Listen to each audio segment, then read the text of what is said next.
Kung naghahanap ka ng sobrang murang smartphone na pang daily use lang, lalo na pang online class, ito ang Itel Zeno 20 Max. Simulan natin sa design na display. Meron itong 6.6 inch HD Plus IPS LCD display na may 9 Hz refresh rate. Kaya kahit budget phone, smooth pa rin ang scrolling sa social media. Hindi man Full HD, okay na siya para sa presyo niya. Ang nakakagulat dito, may up to 1500 nits peak brightness. Kaya kahit nasa labas ka, kita pa rin ang screen, which is bihira sa ganitong kamura na phone. Sa performance, power dito ng Unisoc T7100 na may Power VR GEA 322 GPU kasama ang Android 14 Go edition. Ibig sabihin lightweight ang system, kaya kahit 3GB or 4GB of RAM, kaya niya patakbuhin ang basic apps ng maayos.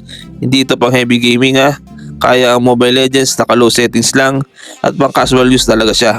Pagdating sa storage, may 64GB internal storage ka na. At good news, expandable via microSD, kaya pwede ka pa magdagdag kung mahilig ka mag-download ng videos at pictures. Sa camera, meron tayong 13 megapixel main camera.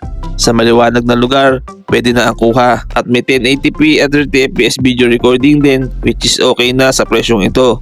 Yung 5 megapixel selfie camera, sapat lang para sa video calls at basic selfies.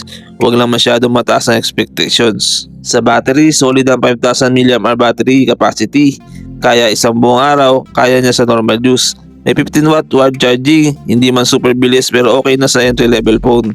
Sa connectivity, kumpleto siya para sa daily needs. 4G LTE, Wi-Fi, Bluetooth, headphone jack, OTG, and USB Type-C. Ang estimated price niya ay around 4,100 pesos. At kung magiging available ito sa Philippines, isa ito sa mga pinakamurang sulit na phones sa budget category. Kung gusto mo ng phone na pang basic use lang, may smooth display, matagal ang battery, at updated na Android 14 Go edition, sulit ang Itel Zeno 20 Max.